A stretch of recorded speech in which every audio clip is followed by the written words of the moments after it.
Yo, what's the deal? What's good, peoples? It's your boy Simba. I did a video where I was talking about how faith changed the law, especially back in the day with Jesus, right? And how it all transpired. So, I thought it was really interesting, but I really wanted to understand the story, because as significant as it was, um, I just didn't know the play by play, you know, and so I went back and I did more reading, and the story is actually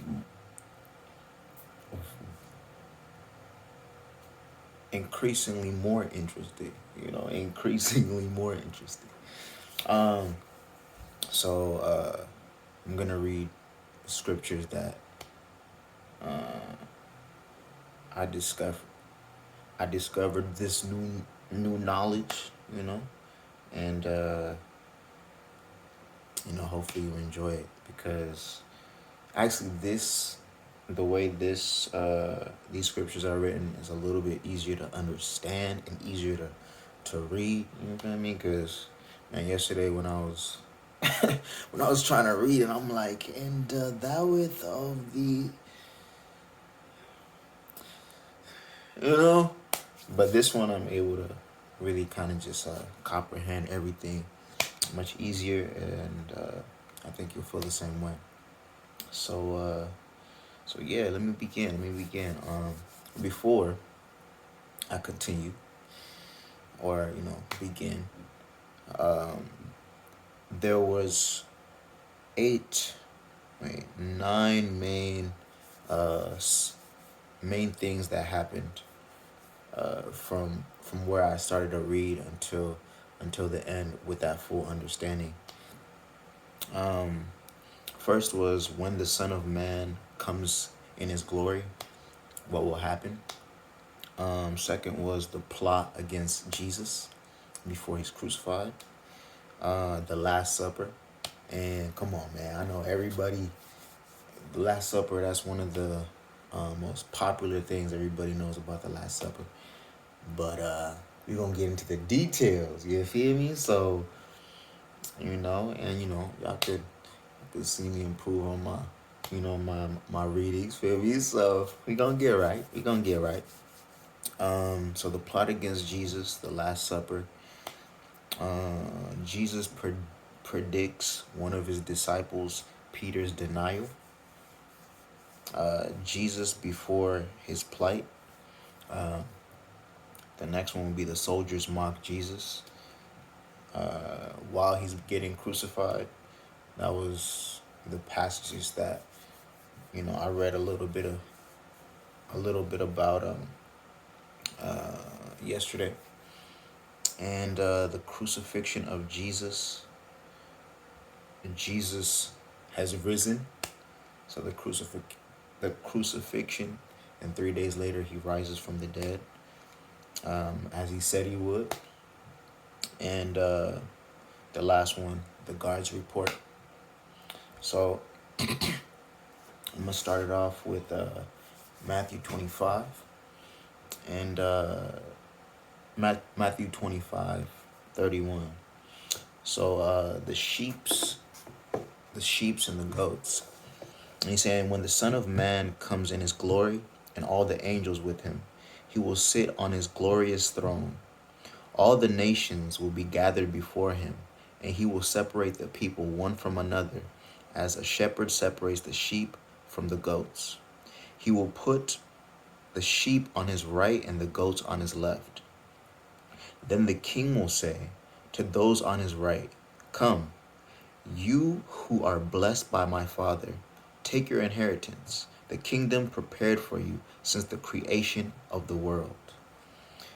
For I was hungry, and you gave me something to eat. I was thirsty, and you gave me something to drink. I was a stranger, and you invited me in. I needed clothes, and you clothed me. I was sick, and you looked out for me. I was in prison, and you came to visit me. Then the righteous will answer him, Lord, when did we see you hungry and feed you, or thirsty and give you something to drink? When did we see you a stranger and invite you in, or needing clothes and clothe you? When did we see you sick or in prison and go to visit you? The king will reply, truly I tell you, whatever you did for one of the least of these brothers and sisters of mine, you did for me.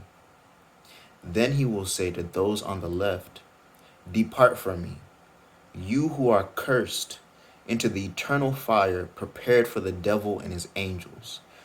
For I was hungry and you gave me nothing to eat. I was thirsty and you gave me nothing to drink. I was a stranger and you did not invite me in. I needed clothes and you did not clothe me. I was sick and in prison and you did not look after me.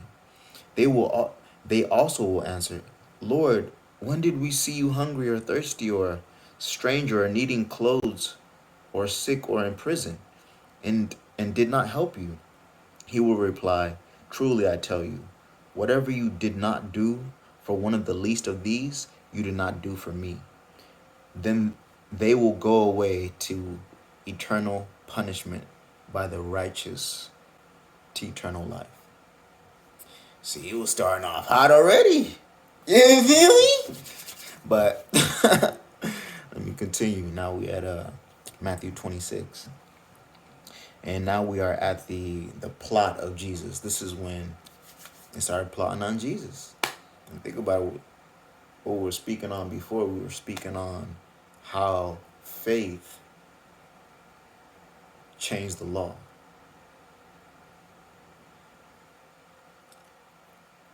The plot against Jesus.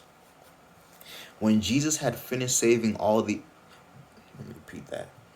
When Jesus had finished saying all these things, he said to his disciples, as you know, the Passover is 2 days away, and the Son of Man will be handed over to be crucified. Then the chief priests and elders of the people assembled in the palace of the high priest, whose name was Cephius, and they schemed to arrest Jesus secretly and kill him. But not during the festival, they said, or there may be a riot among the people. Jesus anointed at Bethany. While Jesus was in Bethany in the home of Simon and leper, a woman came to him with an alabaster jar of very expensive perfume, which she poured on his head as he was reclining at the table. When the disciples saw this, they were indignant. Why this waste? They asked. This perfume could have been sold at a high price and the money given to the poor. Aware of this, Jesus said to them, why are you bothering this woman? She has done a beautiful thing to me. When she poured this perfume on my body, she did it to prepare me for Ooh, wait a minute, this is an important part. When she poured this perfume on my body, she did it to prepare me for burial.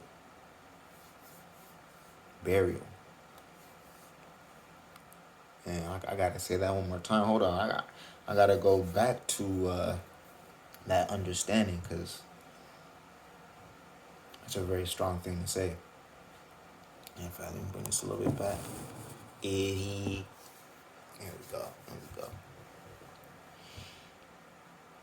So we are at Matthew 26.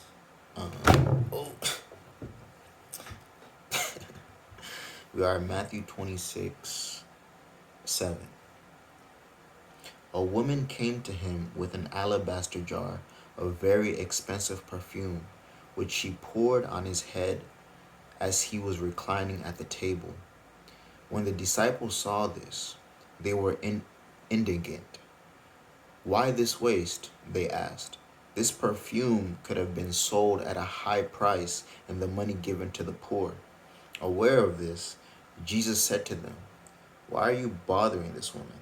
She has done a beautiful thing for me. When she poured this perfume on my body, she did it to prepare me for burial. Truly, I tell you, wherever this gospel is preached throughout the world, what she has done will also be told in memory of her. Judas agrees to betray Jesus. Then one of the 12, the one called Judas Iscariot, and I always laugh at that. His name is Iscariot. Iscariot. But let me repeat that. Then one of the 12 disciples, the one called Judas Iscariot, went to the chief priests and asked, "What are you willing to give me if I deliver him over to you?" So they counted out for him 30 pieces of silver. From then on, Judas watched for an opportunity to hand him over. Now we're at the Last Supper. On the last day of the festival of unleavened bread, the disciples came to Jesus and asked, "Where do you want us to make preparations for you to eat the Passover?"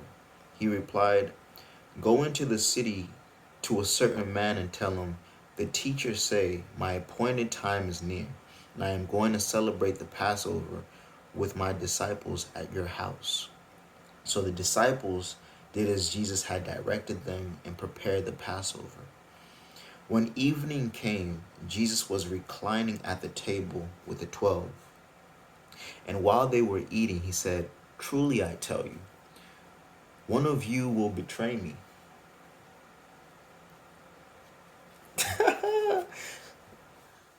Let me repeat that. And while they were eating,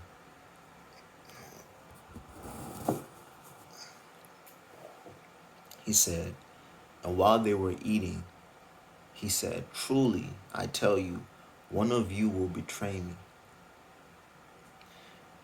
They were very sad and began to say to him, one after the other, "Surely you don't mean me, Lord." Jesus replied,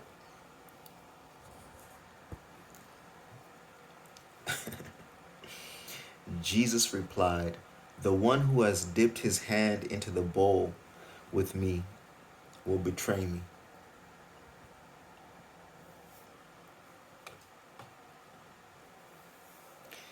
The Son of Man will go just as it is written about him.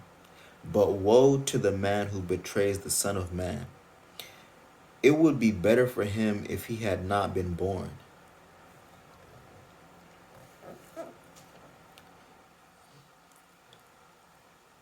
And let me just pause there, because Jesus' words, he doesn't waste words. And they say Jesus speaks in parables. And his words are very straightforward. Like they're very sharp.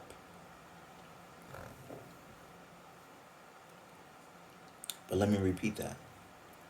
They were very sad and began to say to him, one after another, "Surely you don't mean me, Lord." Jesus replied, "The one who has dipped his hand into the bowl with me will betray me. The Son of Man will go just as it is written about him. But woe to the man who betrays the Son of Man. It would be better for him if he had never been born." Then Judas, the one who would betray him, said, "Surely you don't mean me, Rabbi." And Jesus answered, "You have said so."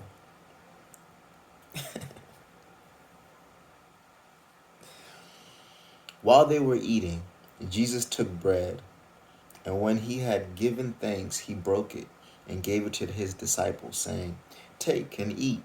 This is my body."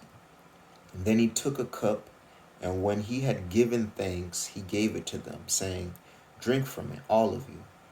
This is my blood of the covenant, which is poured out for many for the forgiveness of sins. I tell you, I will not drink from this fruit of the vine from now on until that day when I drink it new with you in my Father's kingdom." When they had sung a hymn, they went out to the Mount of Olives. Jesus predicts Peter's denial. And I know some of you might be familiar with how Peter denied Jesus, but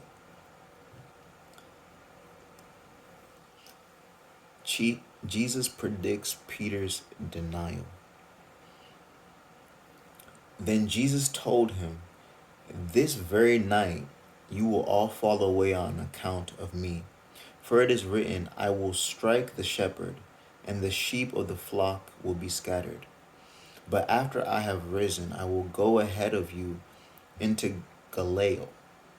Peter replied, "Even if all fall away on account of you, I never will." "Truly I tell you," Jesus answered, "this very night, before the rooster crows, you will disown me 3 times." But Peter declared, "Even if I had to die with you, I would never disown you." And all the other disciples said the same. Then Gethsemane. Then Jesus went into his disciples. Then Jesus went with his disciples to a place called Gethsemane. And he said to them, "Sit here while I go over there and pray." He took Peter and the 2 sons of Zebedee along with him, and he began to be sorrowful and troubled. Then he said to them, "My soul is overwhelmed with sorrow to the point of death. Stay here and keep watch with me."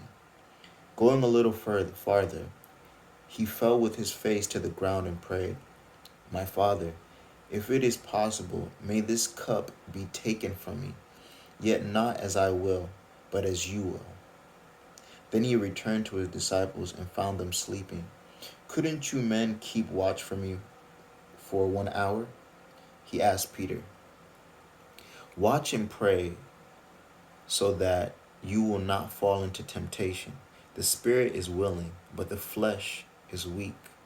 He went away a second time and prayed, "My Father, if it is not possible for this cup to be taken away unless I drink it, may your will be done."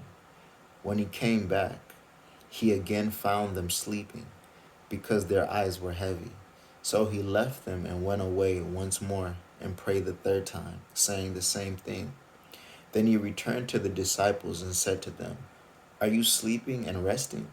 Look, the hour has come. The Son of Man is delivered into the hands of sinners. Rise, let us go. Here comes my betrayer." And declared, "This fellow said, I am able to destroy the temple of God and rebuild it in 3 days." Then the high priest stood up and said to Jesus, "Are you not going to answer? What is this testimony that these men are bringing against you?" But Jesus remained silent. The high priest said to him, "I charge you under oath by the living God. Tell us if you are the Messiah, the Son of God." "You have said so," Jesus replied.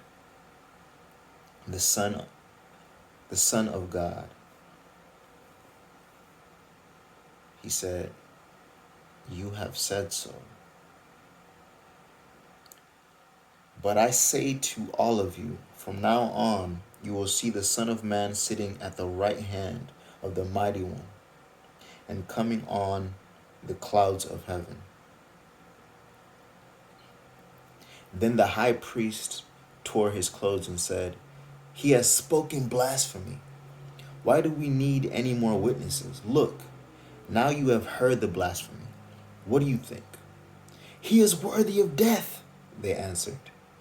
Then they spit in his face and struck him with their fists. Others slapped him and said, "Prophesy to us, Messiah, who hit you?"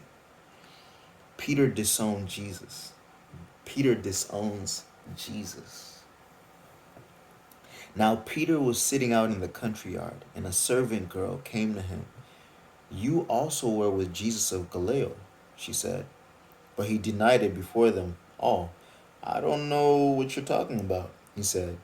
Then he went out to the gateway, where another servant girl saw him and said to the people there, This fellow was with Jesus of Nazareth. He denied it again with an oath. I don't know that man. After a while, those standing there went up to Peter and said, surely you are one of them. Your accent gives you away. Then he began to call down curses. He swore to them, I don't know that man. Immediately a rooster crowed. Then Peter remembered the word Jesus had spoken. Before the rooster crows, you will disown me 3 times. And he went outside and wept bitterly. Matthew 20:27. Judas hangs himself. Early in this morning, all of the chief priests and the elders of the people made their plans how to have Jesus executed. So they bound him, led him away, and handed him over to the Pilate the governor. When Judas, who had betrayed him, saw that Jesus was condemned, he was seized with remorse and returned the 30 pieces of silver to the chief priests and the elders. I have sinned, he said, for I have betrayed innocent blood. What is that to us? Let me repeat what Judas said. He said, I have sinned. He said, for I have betrayed innocent blood. They looked at him, they said, what is that to us? They replied, that's your responsibility. So Judas threw the money into the temple and left. Then he went away and hanged himself. The chief priests picked up the coins and said, it is against the law to put this into the treasury, since it's blood money. So they decided to use the money to buy the potter's field as a burial place for foreigners. That is why it has been called the field of blood to this day. Then what was spoken by Jeremiah the prophet was fulfilled. They took the 30 pieces of silver, the price set on him by the people of Israel,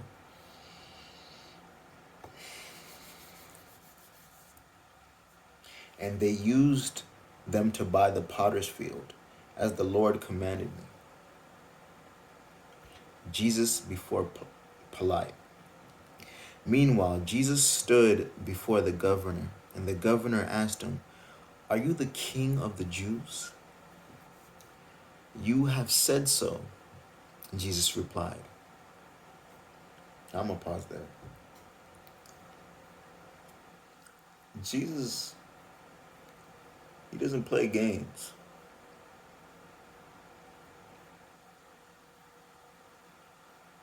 He doesn't play games. And what I'm, seeing in the pattern here is that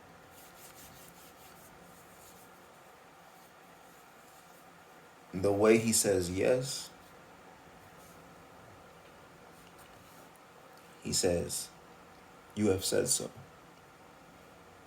Let me repeat that. He's in front of the governors now. About to crucify him after Judas gave him away. And after Peter denied him 3 times that he was one of Jesus' disciples because he was captured. Meanwhile, Jesus stood before the governor, and the governor asked him, are you the king of the Jews? You have said so, Jesus replied. When he was accused by the chief priests and the elders, he gave no answer. Then Pilate asked him, don't you hear the testimony they are bringing against you? But Jesus made no reply, not even to a single charge, to the great amazement of the governor. Now it was the governor's custom at the festivals to release a prisoner chosen by the crowd. At that time, they had a well-known prisoner whose name was Jesus Barabbas.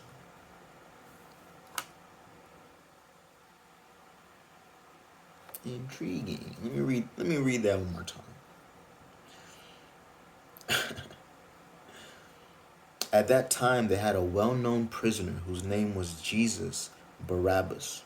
So when the crowd had gathered, Pilate asked them, which one do you want me to release to you? Jesus Barabbas or Jesus who is called the Messiah? For he knew it was out of self-interest that they had handed Jesus over to him. While Pilate was sitting on the judge's seat, his wife sent him this message. Don't have anything to do with that innocent man, for I have suffered a great deal today in a dream because of him. But the chief priests and the elders persuaded the crowd to ask for Barabbas and to have Jesus executed. Now, I did a little research on who Barabbas was, and I believe he was a crook and he was a murderer. So in this scenario, these chiefs of justice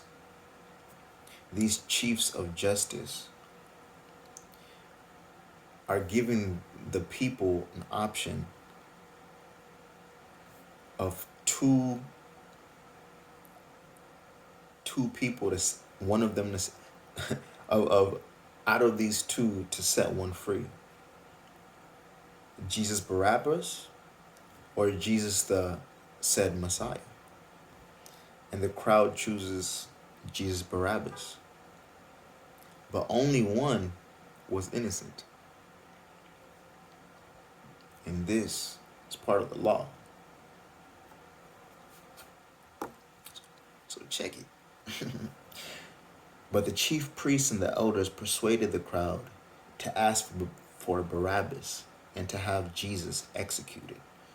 Which of the two do you want me to release to you? Asked the governor. Barabbas, they answered. What shall I do then with Jesus who is called the Messiah? Pilate asked. They all answered, crucify him. Why? What crime has he committed? Asked Pilate. But they shouted all the louder, crucify him!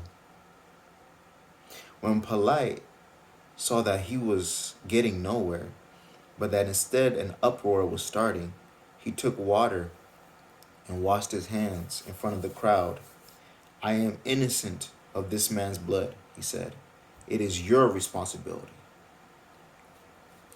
All of the people answered, his blood is on us and on our children.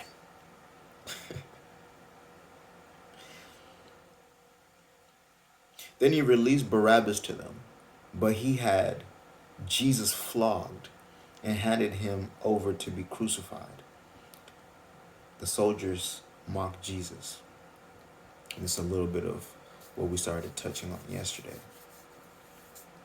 Then the governor's soldiers took Jesus into the praetorium and gathered the whole company of soldiers around him.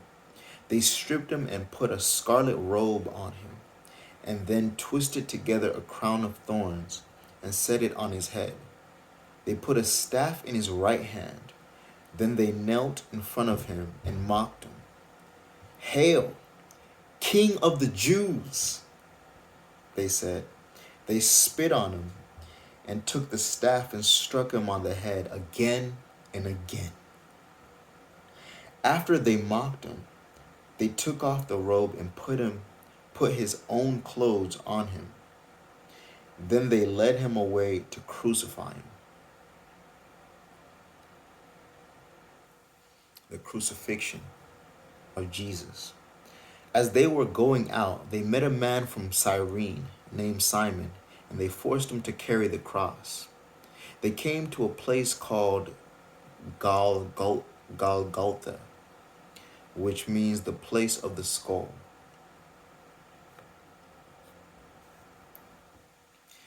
There they offered Jesus wine to drink, mixed with gall, but after tasting it, he refused to drink it. When they had crucified him, they divided up his clothes by casting lots.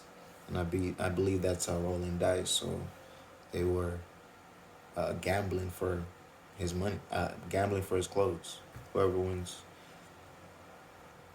this this game right here gets his clothes. When they had crucified him, they divided up his clothes by casting lots.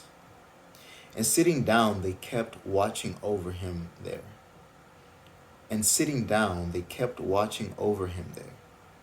Above his head, they placed the written charge against him.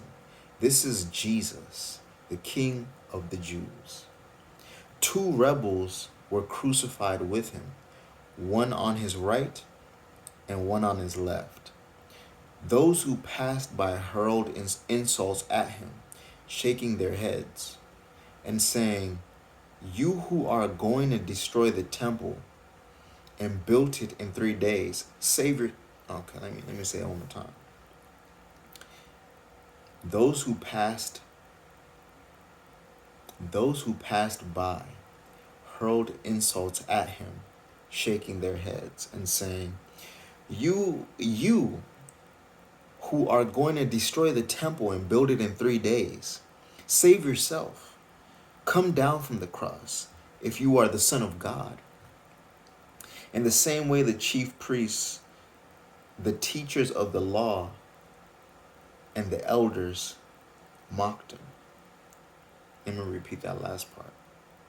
In the same way, the chief priests, the teachers of the law, and the elders mocked him. He saved others, they said, but he can't save himself. He's the King of Israel. Let him come down now from the cross, and we will believe in him. He trusts in God. Let God rescue him now, if he wants him, for he said, "I am the Son of God." In the same way, the rebels who were crucified with him also heaped insults on him.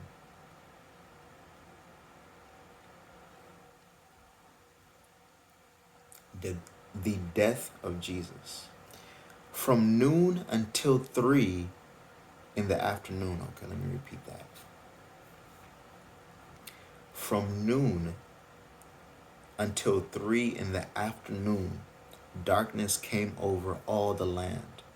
About 3 in the afternoon, Jesus cried out in a loud voice, "Eli, Eli, lema sabachthani," which means, my God, why have you forsaken me?" When some of those standing there heard this, they said, "He's calling Elijah." Immediately one of them ran and got a sponge. He filled it with wine vinegar, put it on a staff, and offered it to Jesus to drink. The rest said, "Now leave him alone. Let's see if Elijah comes to save him." And when Jesus had cried out again in a loud voice, he gave up his spirit. At this moment, the curtain of the temple was torn in two from top to bottom. The earth shook, the rocks split, and the tombs broke open. The bodies of the many holy people who had died were raised to life. They came out of the tombs after Jesus' resurrection and went into the holy city and appeared to many people.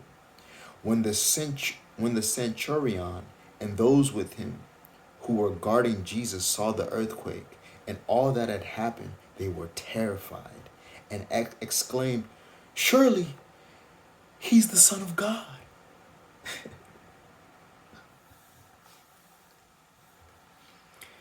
Many women were there, watching from the distance. They had followed Jesus from the Galilee to take care for his needs. Among them were Mary Magdalene, Mary the mother of James and Joseph, and the mother of Zebedee's sons. The burial of Jesus. As evening approached, there came a rich man from Arimathea named Joseph, who had himself become a disciple of Jesus. Going to Pilate, he asked for Jesus' body, and Pilate ordered that it be given to him. Jesus took the body, wrapped it in. Okay, let me repeat that. Going to the Pilate, he asked for Jesus' body, and Pilate ordered that it be given to him. Joseph took the body, wrapped it in a clean linen cloth, and placed it in his own new tomb that he had cut out of the rock. He rolled a big stone in front of the entrance to the tomb and went away. Mary Magdalene and the other Mary were sitting there opposite the tomb. The guard at the tomb. The next day, the one after preparation day, the chief priests and the Pharisees went to the Pilate. Sir, they said, we remembered that while he was still alive, that deceiver said, after 3 days I will rise again. So give the order for the tomb to be made secure until the 3rd day. Otherwise, his disciples may come and steal the body and tell the people that he has been raised from the dead. This last deception will be worse than the first. And I believe they see it as deception, that they're trying to continue the idea that he was deceiving the people and projecting blasphemy. Take a guard, Pilate answered. Go make the tomb as secure as you know how.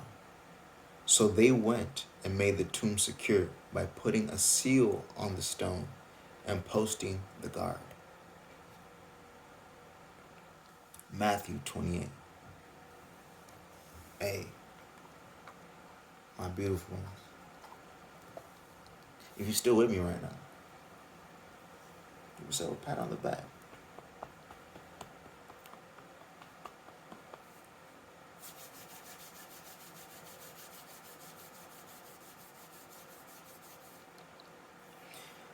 Matthew 28. Jesus has risen.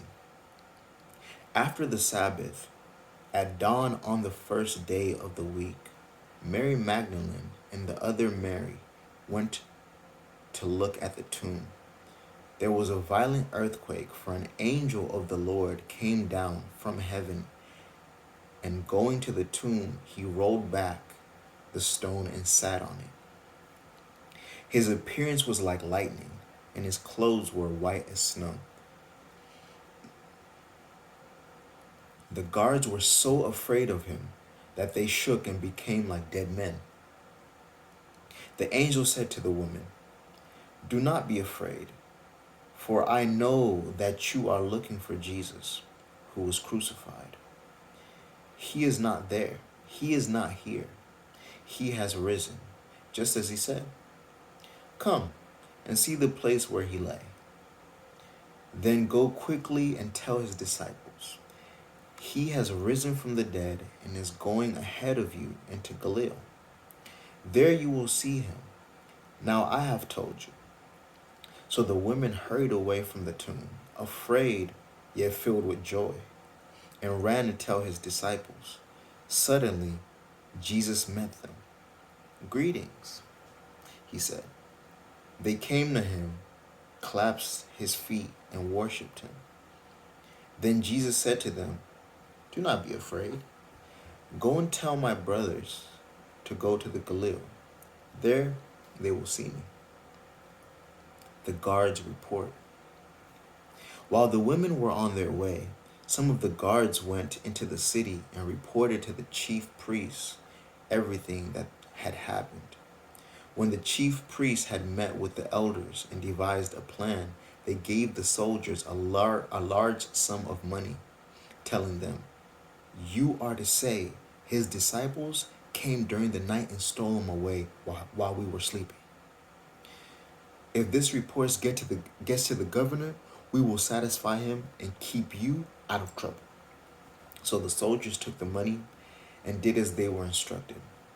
And this story has been widely circulated among the Jews to this very day. The Great Commission. Then the 11 disciples went to the Galilee, to the mountain where Jesus had told them to go. When they saw him, they worshipped him, but some doubted. Then Jesus came to them and said, "All authority in heaven and on earth has been given to me. Therefore, go and make disciples of all the nations, baptizing them in the name of the Father and of the Son of the Holy Spirit, and teaching them to obey everything I have commanded you. And surely I am with you always to the very end of the age." Right.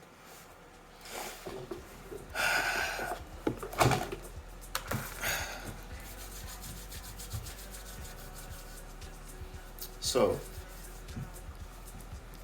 why is this very important? Because as I was, briefly touching the topic yesterday and just getting straight to the point, you're actually being able to see the hearts of the people that were priests, the rulers, judges of justice, and how even when it came to an innocent man and a guilty man, they manipulated the situation so they can get their desired outcome. And so when the law got changed after faith, it was especially important because everything that was prophesied happened to detail. And they were in such amazement that now they just had to accept it. And to also look at how the law was unjust and how righteousness was missing from those who were in charge of the people. But yeah, hopefully you enjoy this.